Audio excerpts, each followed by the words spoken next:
you have a mentor, the mentor will help you solve some of the. There is a Mr. Anthony Gidai. Please, can you mute? And then there is Millicent Okinyi. The mics are on. I think they're the ones.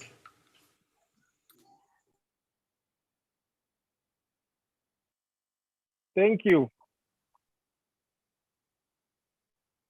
So as we see more benefits of the mentor or what the mentor can do to your business, the other thing is you'll have less stress. And I believe because you see, you might have a problem and you think that problem is unsolvable or nobody can solve. Because sometimes in your business, there is a point where you reach and you try to do everything at your disposal, but you can't see the way. But with a mentor, then the light comes in. Because he has traveled the road, he has been able to see more problems than you. He has been able to, he has seen more challenges. So he's been there, he's done it, he's experienced all these things. So he can be able to advise you on what to do, on where you think you're stagnant. And that brings more success.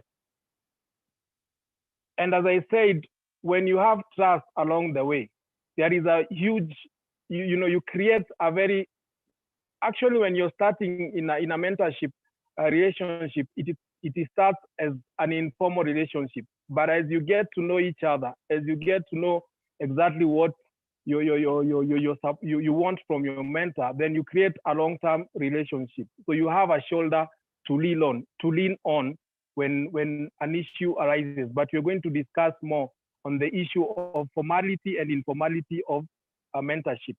The other thing is skill growth. This is something that you'll never get. What a mentor will give you is something that you'll never get or you never got from school or maybe from class. Because now some of them come with what we call street smart. Some of them will come with what we call the industry. They've been in the industry. They are smart about the industry. They actually understand in whatever industry they are, or maybe if it is career, they've been through their careers, or maybe they're at a point where they are the helm of their career. So they've undergone from junior levels maybe to senior levels, and they've been able to see and understand what happened. And the other thing is, you imagine if you had to go to class and take lessons on your business. You have to invest a lot of money. But as we will see in mentorship, and mentorship is usually free. So you save a lot of money. The other time is you save a lot of time because you have somebody to ask if you have a challenge that you think cannot be solved. So you don't take long time in making decisions. Okay, there is a problem here. I'll call my mentor, schedule a meeting, ask about him, and then we move. So at that time, you're able to save time and save money. As I said, mentorship is usually free. So when it comes to mentorship, then the mentor is willing to give you advice. But what happens is the request has to come from the mentor. So it is not the mentor who requests the mentee to mentor them. So the mentee here drives the conversation, and that's why that is why we have the difference between coaching and training. So you look at the coaching aspect. The coach is the one who's driving the conversation, or training, the trainer drives the conversation. But in mentorship, the mentee is the one who drives the conversation. So they are able to understand, what do I need? What is my goal in this mentorship relationship? So when you start a mentorship relationship, then you must define your goals. What do I want from this relationship? And it is usually free, but usually free in brackets, because there are some time you need to spend. Maybe you might want to meet in a hotel. Maybe you want to have a Skype, so you must invest in a good Skype, or maybe Zoom application. Maybe if you have to meet in a hotel, then you have to, as a mentee, don't expect your mentor to foot the bill, so you have to foot those bills. The other thing, it is profitable, and this ensures that your business grows. Why is it profitable? As we said, minimum resources. You need minimum resources. And here you're dealing with people who have experience, a person who has gone the journey, a person rich in knowledge and experience. So trying to hire a consultant with that amount of experience, then it might cost you thousands of shillings. But with mentors, they give you free advice and you can be able to access them. So you're able to save a certain amount of your money into, growing your business. So the return on investment on mentorship is huge. All right, Wilson, so I think I'm Wilson, done. I think yes, thank you so much. I think because of time, I wanted also just Dr. Edward to give a small remark, and then we can just begin the conversation. I'd like to urge everybody who's just logged in just to share some of the questions. I've seen some of the questions already coming in. So just Dr. Edward, in brief, you can just give us your opening remarks, and then we can engage in questions. And then feel free to start pouring your questions on the chat section. I can already start seeing some of the questions coming into place so that we can have this particular session much more interactive. You're supposed to be here until around 3:10 there. So Dr. Edward, karibu. Yeah, thanks, Ian Dennis. And I think it's thanks Wilson, for putting it very clearly, the definitions and the benefits that can, can accrue, from that relationship of having a mentor. Just a couple of things and a couple of thoughts, and obviously from experience. One of the things that Wilson have rightly said is that mentorship is normally for free. But I think we need to take that, to the next level. And that next level is to ask ourselves, why should an experienced person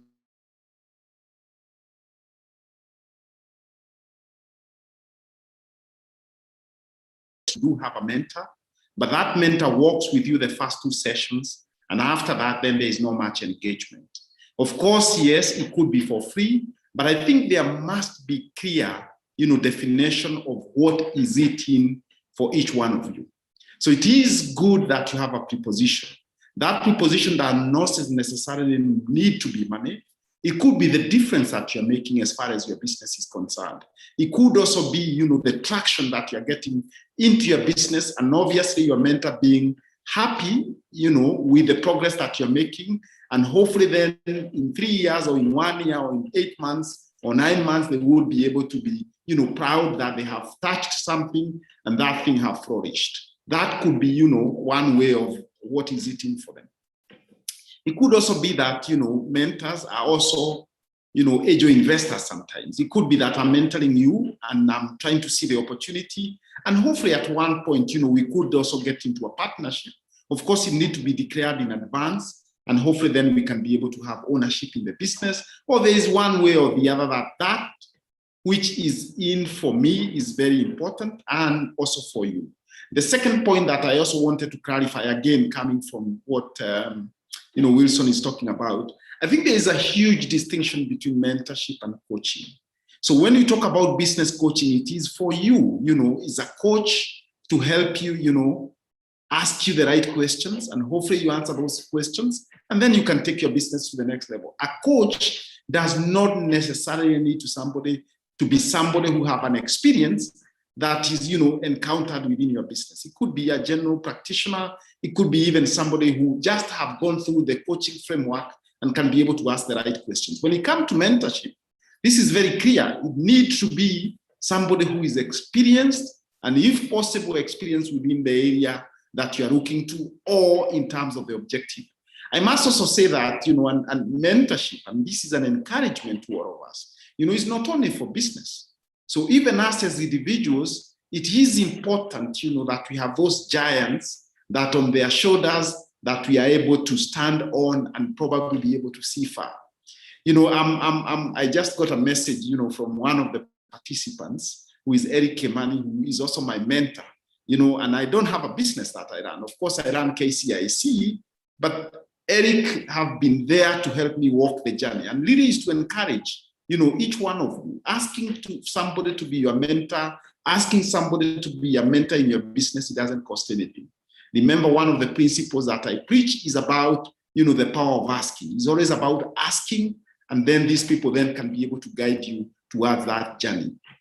Of course, it is important that when you're in a mentorship relationship, confidentiality is very critical. And I think that's what Wilson is talking about, trust. It's called confidentiality. Sometimes you sign NDAs, so that then non-disclosure agreements, so that then some of the secrets that you have in the business, because if you want to be helped, you must be able to lay it bare, all the things you must put on the table, and hopefully then you can be able to get assistance, because you can imagine if you don't put some of those things on the table, what would happen? But I want, to conclude my remarks by saying, if you already don't have a mentor for your business, it is important that you get that mentor as soon as possible. But more importantly, is also for your lives and for your own personal development. You need somebody to work with you, somebody who can be able to answer your tough questions, somebody who can be able to guide you towards this journey. Because truly, the journey of entrepreneurship, the journey of personal development is such a lonely journey. And therefore, you need somebody to accompany you with that journey. And hopefully you will arrive to that place we call gorgeous, with no time. Thank you. Thank you, Dr. Edward, and thank you, Wilson, for your presentation. And Wilson, I think probably just share the presentation after this, because there's a lady who's actually asking for the presentation. So just thank you for having taken us through. Guys, please just keep your questions coming on the timeline. I can be seeing them and I'll be asking them. But even before I just get into your question, one of the things I asked, and I know there are quite a number of entrepreneurs who are here just listening in and just trying to get a hold of this particular topic. Maybe I can start with you, Dr. Edward. I was just checking out your LinkedIn profile.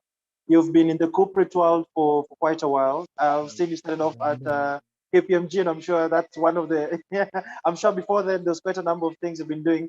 Just in terms of your journey in the corporate world and in leadership, just take me through in terms of some of the mentors you've had, and what are some of the considerations you put into place in terms of getting these mentors? How exactly has it been for you?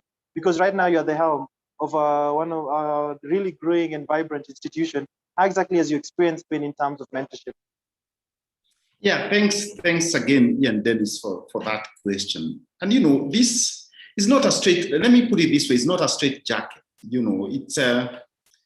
is, mentorship. I reckon there's a question about somebody asking, how do you identify and how do you ask, for somebody to mentor you? One thing that I must say is that, it also comes depending on the needs. First and foremost, you must be able to identify a need that you want, to be helped, upon. And obviously needs will change as we grow. Needs will change meaning our businesses grows, but also personally as individuals. And depending on where you are and at what stage, it depends, and then you choose which mentors you are going for. One thing though is that, let me just give an example here. For instance, when I'm running KCIC, and I say, for instance, I have some challenges in terms of, bringing in innovations within KCIC. Then what I would need to do is to identify, somebody who have done, innovations at a corporate level. And I just want to have conversations. Those conversations could be one session, could be a couple of sessions, could be one-off, where we are going to discuss how do they go about it. It could also be that, once I identify that person, I can say, well, listen, we get into this arrangement for 3 months or for 6 months. Let's meet at a certain restaurant and I'll pay for the breakfast, because at the end of the day, as Wilson was saying, at the end of the day, it's not always free, and you tap on their wisdom. It could also be that you have an engagement with somebody who will work with you for 5 years. For instance, you can have an arrangement where and this is a specific example that I mentor, who I meet once every month, 6:30. So the first 2 months, quarter, I'm talking to him about challenges that I'm having. And the 3rd month, then this person is talking to me about a certain topic. That's the way you structure it. It could also be that, you have specific topics and you have different people, engaging you in regards to that. But the key point is that, for success to come, there is many combinations. There are many things also for our businesses that we need to put in place. May it be about the business plan, may it be about the financing mechanisms that we have for our business, may it be about the skills that we are bringing in. But more important is to look at, the mentorship and the technical advice that you get into your business in form of, many of you probably don't have boards, and therefore boards could be replaced, a little bit now as you grow by mentorship. And that mentorship is how then you can be able to structure it. It is in different ways, and it depends on circumstances to circumstances. But The point is that we all should have mentors. Interesting. Thanks so much for that elaborate feedback, Dr. Edward. To you, Wilson, there's also a question that I wanted to ask you, and I've seen also just amongst the chat, someone has already asked, is in terms of some of the opportunities that exist at the Innovation Center at Egerton University. But before you just get into that, one of the interesting insights I got when you're just doing your introduction, you do quite a number of things. You're in activewear, you're in fitness, nutrition, you're in supplement, you're jack of all trades. So just keeping a hold and also still running an institution. How has your experience been in terms of mentorship? Do you have also people who help you in terms of this particular journey? Because I always believe there's no one really at the top. Someone always needs a mentor through the journey. Maybe you could just take us through your journey, Wilson. Thank you, Ian, for that. And I think, yes, I do a lot of things, and I've been doing this for a long time. So depending on my journey, yes, as I said, there is no one who can say, you're self-made. That is one thing, most when we talk about ourselves, or when we talk about our journey, most of us will say, I'm a self-made, it is my effort that has taken me up to where I am. But in my journey, from when I started, then, I've been also standing on the shoulders of giants, and that's why I'm where I am. So giving a very good example, when I started out, after my college, as I said, I was doing a bodybuilding. So I was an instructor here at Egerton University, and I also used to work at home. But when I was at home, at the home gym, then I used to interact with, a lot of people, and these were professionals, people, the CEOs of companies, because, when I'm in the gym and instructing some of these people, we could speak and talk. So I could meet some of these people and talk to them. And this is how I got to get some of my mentors.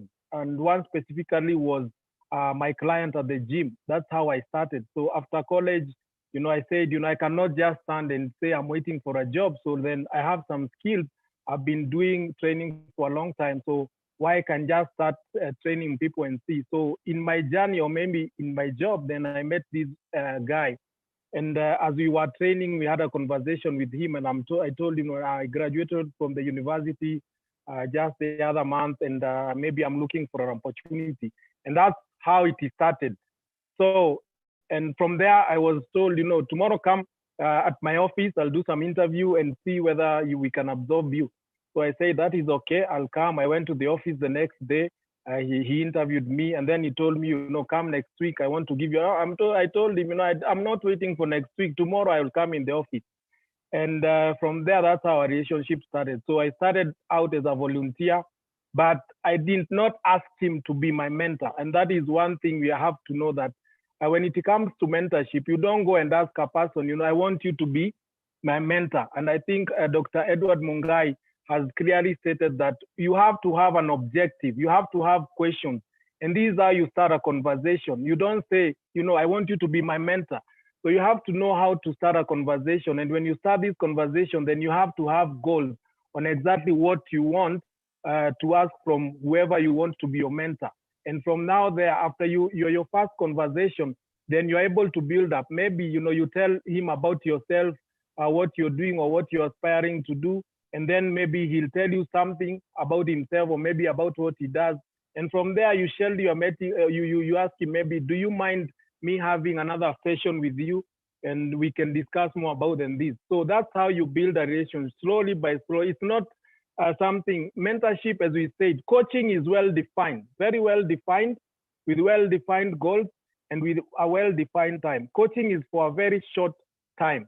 But when it comes to mentoring, it is a continuous thing, and it might take 1 year, it might take 2 years, it might take 3 years, depending on how you define your goals.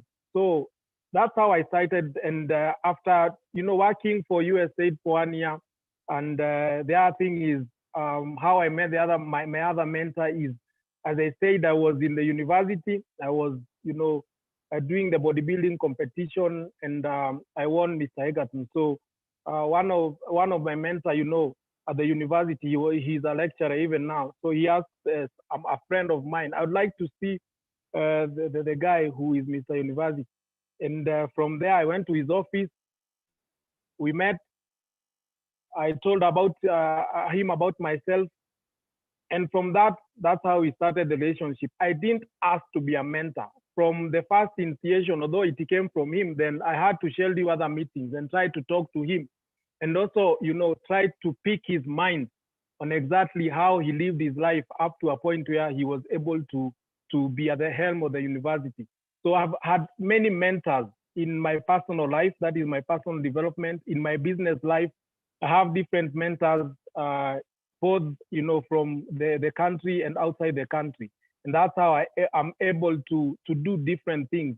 One thing we also have to remember is that you can have one mentor, and also Dr. Mungai said that you can have various mentors depending on which aspect you want to grow. If it is a personal development, I think you'll have a different mentor. If it is in terms of your business, if you want to grow your business in different aspects, depending on if it is human resource, then there is a different mentor on that. If it is the growth of the company, profitability, if it is how you want to structure your company and all that, all these depends on different aspects of your objective, on exactly what is your goal in the mentorship relationship that you want to have with your mentor. Thanks, Wilson, for that elaborate answer. I think one of the interesting things that I was just checking out some of the questions that's been put here. One of them by a gentleman called Eric Malio, just asking for differentiation between coaching and mentorship. I think you've just clarified that through the answer you've given. But I found here a very interesting question that was being asked in terms of, it is by a lady called Lisa, if I'm not wrong.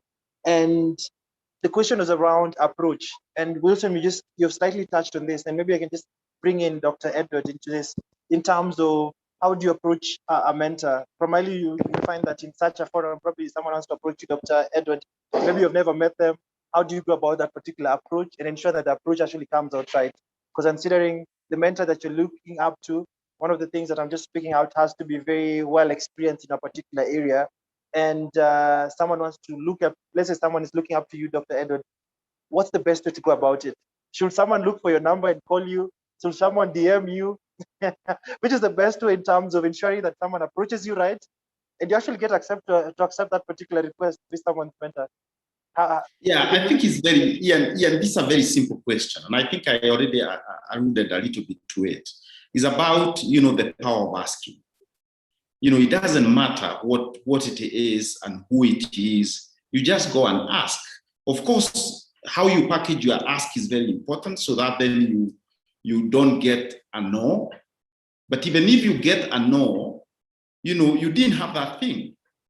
So it's kind of saying, well, what do I lose if I ask and I'm told no? Actually, you lose nothing because actually you didn't have it. What about if you ask and you are told yes? Then obviously that means you have gotten a bonus. You've hit a bonus. So my recommendation is as simple as just ask. What is important, and I said this before, is that there must be what is it in for me.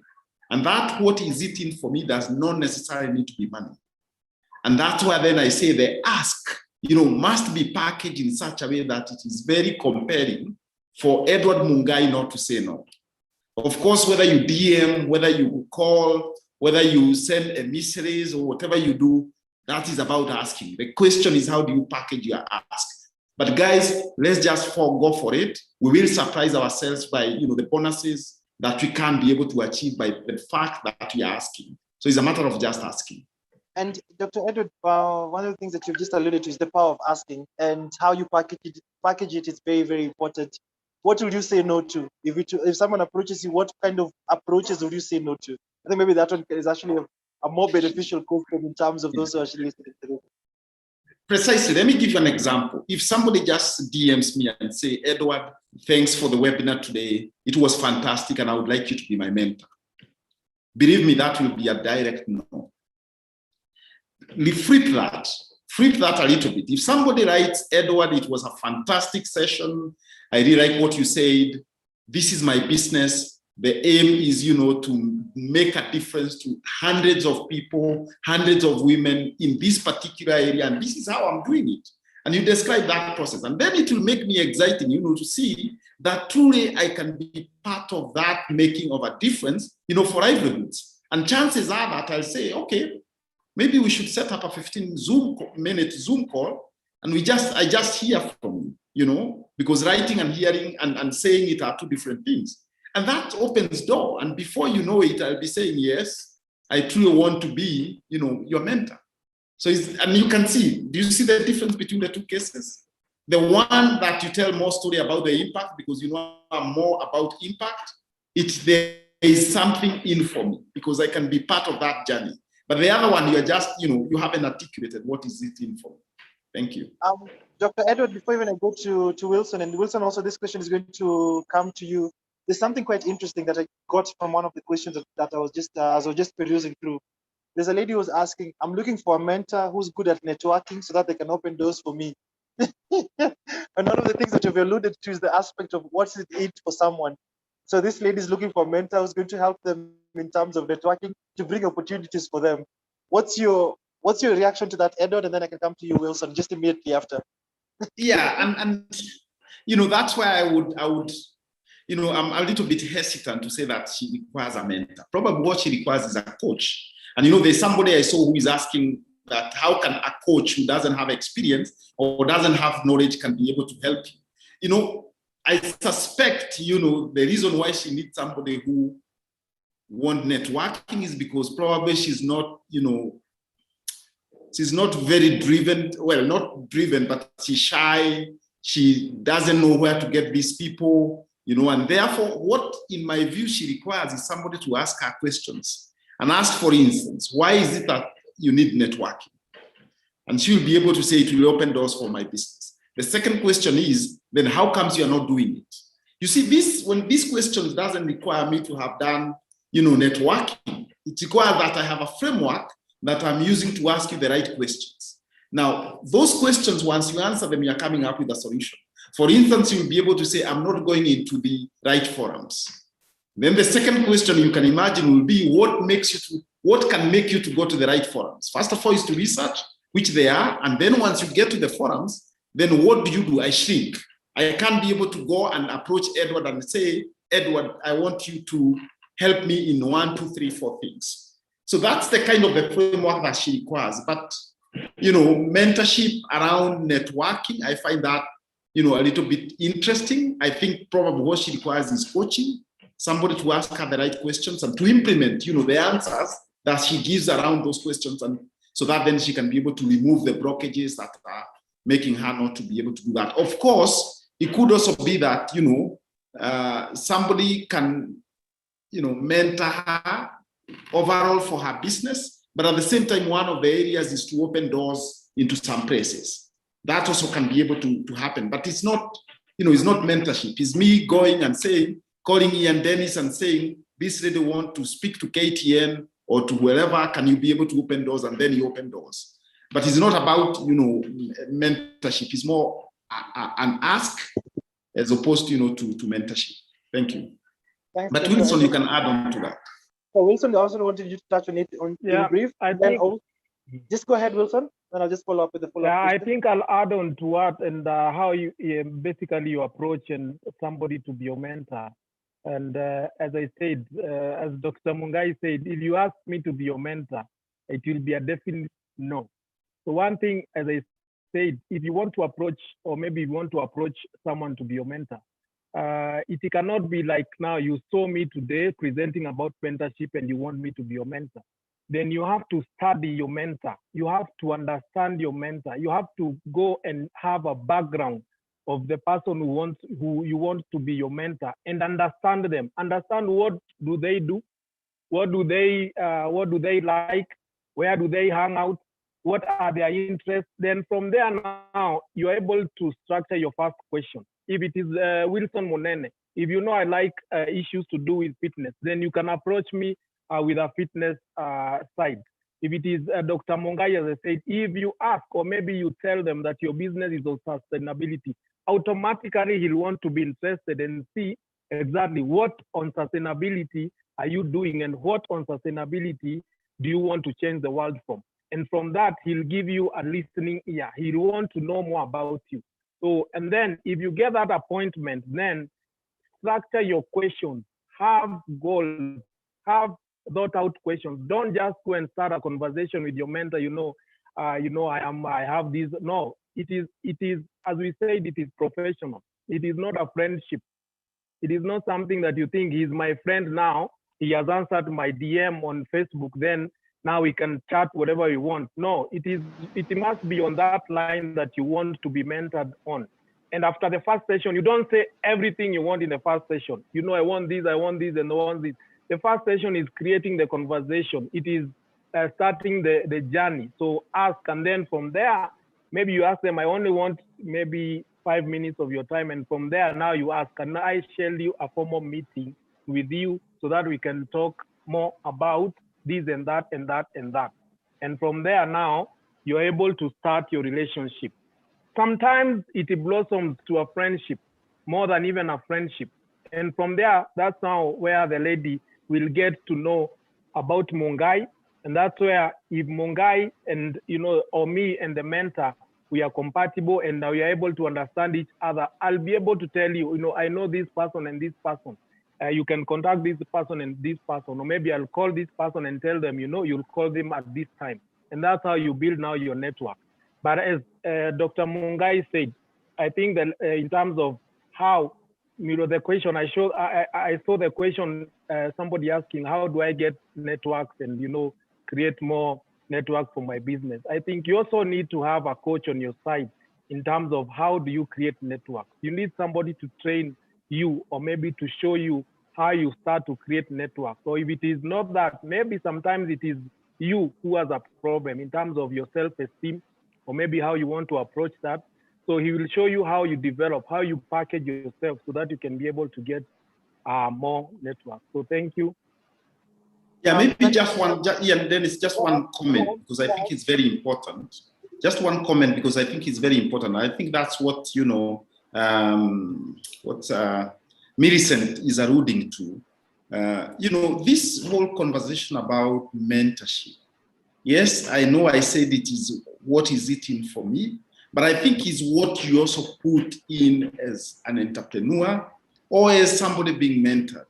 The more energy you put in, the more excited, the mentor becomes. Unfortunately, and we have tried it even in our organization for many years, where we have free mentors, for instance, advising our businesses. And I can tell you it never works. Sometimes you have to make an extra mile and pay them so that then they can remain committed. I'm not saying that mentors should always be paid, but what is important is to ensure that they stay power, that you make sure that your mentor is staying and advising you throughout. Because otherwise I'll do one session, it's normally very energetic. I do the second one, energy falls by 50%, the third one, I'm at 10%. And believe me, I will not want to come for the fourth one, and you look for me and you will not find me. This is because then we didn't link, we didn't click together, and there was no energy. That's very important to put into this. Whatever you put into the process is what you get out. Thank you, Dr. Mungai. I think that's a very, very elaborate answer in terms of it. I'm just trying to run through in terms of some of the questions asked, because I'm sure we are almost done of time. But Elizabeth asking, a mentor has to be someone who's conversant with what you're doing, someone who has to be clear. I think you're just trying to explain what exactly it is. Just trying to go through it. Noel is just asking, does mentorship on a specific area has to be that? I think you've clarified in terms of mentorship and coaching. There's a question here that was very, very interesting. Trying to look for it. I don't know if it's wapi.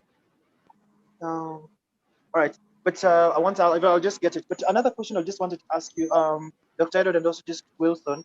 One of the key aspects is that some of people look very, I don't know, from some of the questions I'm just running through, some people look very, how can I say it, that they have a very bad taste in terms of towards mentorship. There's someone here, when I was just going through the conversation, was that, yes, she's had several experiences with different mentors, but she considers them, quote unquote, untrustworthy because they approached them. I don't know what exactly happened. It went quite bad.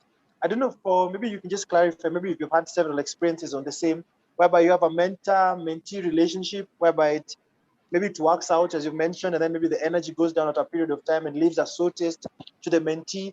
How do you handle this? How do you handle such a situation whereby the relationship between the mentor and the mentee is not sustainable, or it's sort of like toxic? How do you handle it? Maybe I can start with you, Dr. Edward. Yeah, so I think, again, it's that issue about trust, about confidentiality, and, just first of all, safeguarding your business by having, if possible, NDAs where you can safeguard your secret as far as your business is concerned. But I also think that, that discussion I was bringing in about, the stay power and, what you're putting into that relationship, is it commensurate for that person, to see the need to be able to be there. That's also very important. But I think more important is that if you have been involved in a mentorship or even a coaching session or sessions, I think it is very important that you debrief and try to understand by yourself, first of all, do self-evaluation and see what was the challenge. If it was, why did it not work?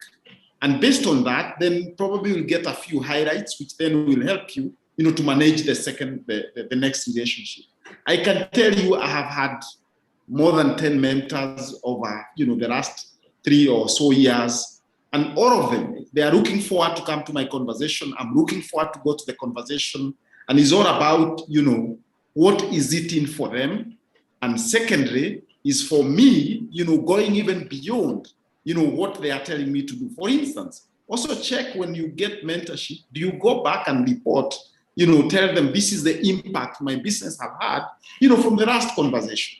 That's even a very good starting point, because that shows that truly you value this person.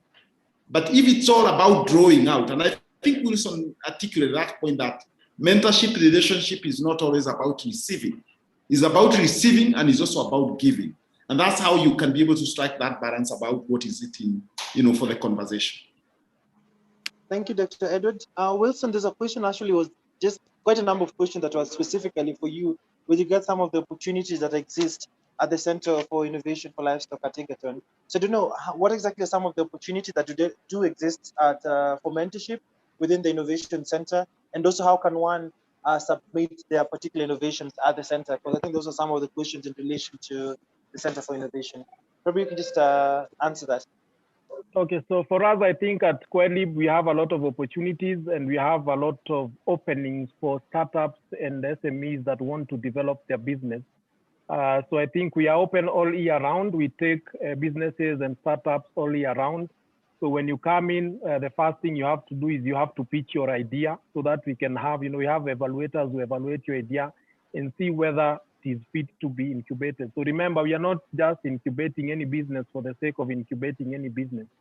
We want a business that is, one, sustainable, that is scalable, is viable, and is contributing to solve a problem in the society. That is, it is helping the entrepreneur and also helping the community. So we have many opportunities. So all the startups and the entrepreneurs are open.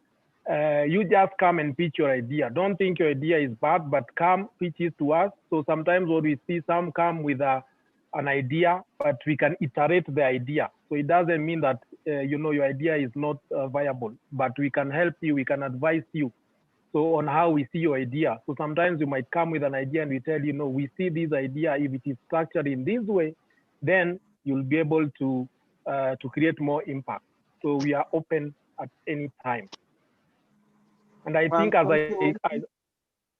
right, okay. Go ahead, Corey. I think I'm just my internet at Katika. Go ahead, Wilson. Sorry. So I think as we come up to a close, there was that issue of sour relationship between the mentor and the mentee.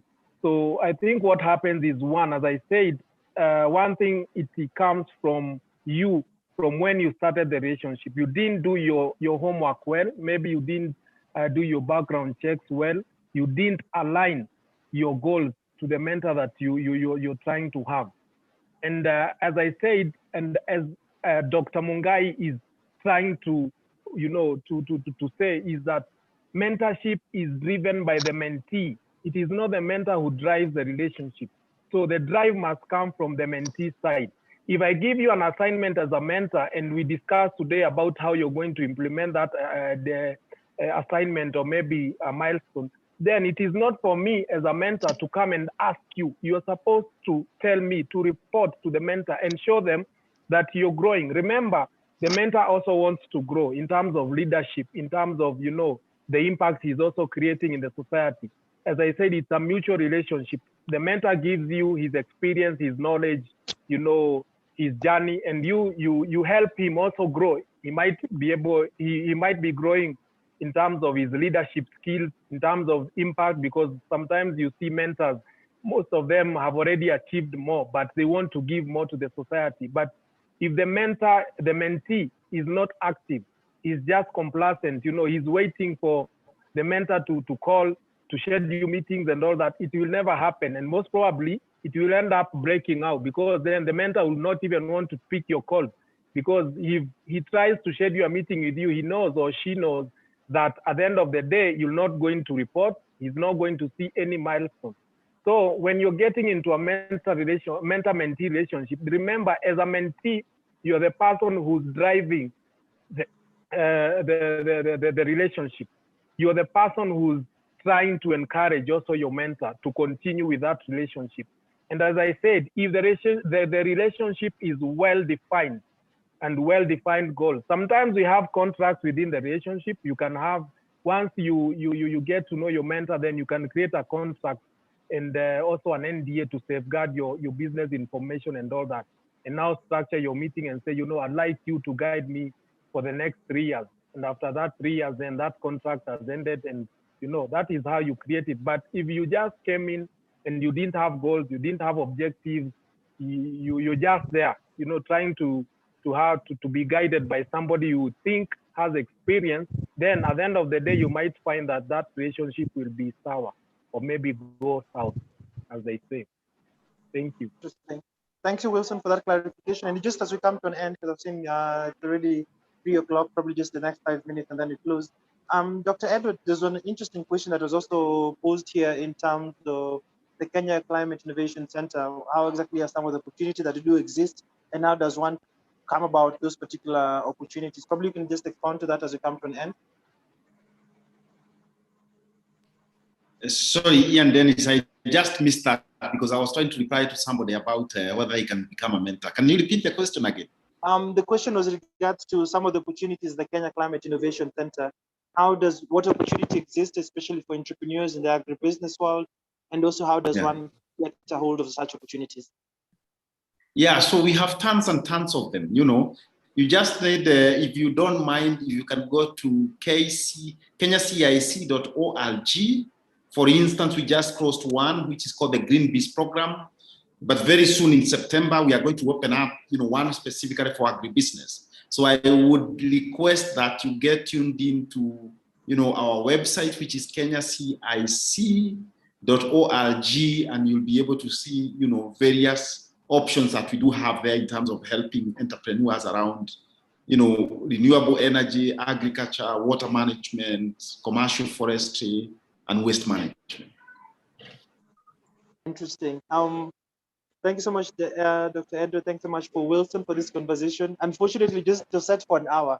I'm one person who loves to talk and talk and talk, but I'm always cognizant of the time that you do have.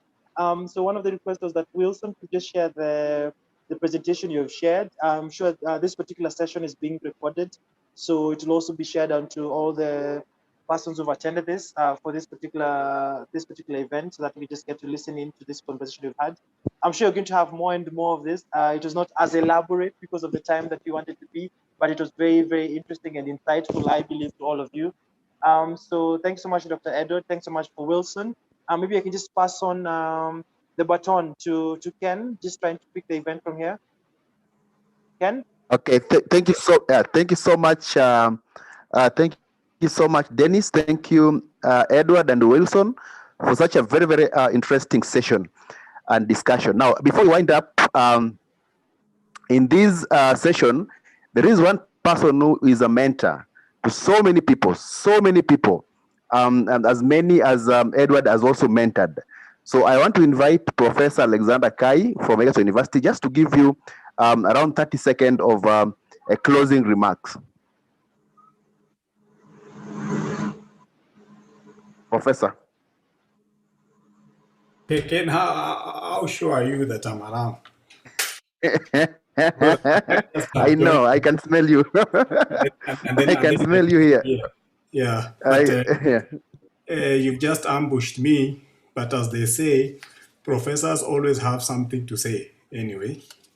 And I really like the topic of today on mentorship. And there is something that Wilson mentioned, that sometimes the mentee, the mentor, sometimes the relationship is sometimes spontaneous. Let me call it intrinsic. It is not always that someone will move to a potential mentor and request that person to be his or her mentor. Sometimes the relationship just comes. And I remember what Wilson mentioned. We've been with him for a number of years now, and I can't even remember how the mentor-mentee relationship came into existence. So as always, for those who are listening, yeah, it's not that you have to go and request someone to be your mentor. It will simply come on its own. For those who've done a history, and I think we were told that there was a time when people used to believe that life evolved spontaneously, such that if we had a sack of maize somewhere, the sack of maize simply changed to become rats. So I think that's the same theory that I think we should also have as mentors and also as mentees. I think this relationship simply develops. It just comes.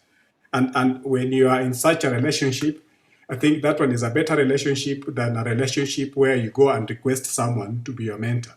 And I'm happy with what the two presenters mentioned. They clearly said that if you ask them to be your mentor, they will simply say no. Because sometimes we simply want to mentor people who, at the end of the day, these are people who will bring about the change that we all of us desire. But all in all, we all of us have mentors, even at our level. Yeah, Dr. Mungai will also attest to this. Even at our levels, we also have mentors.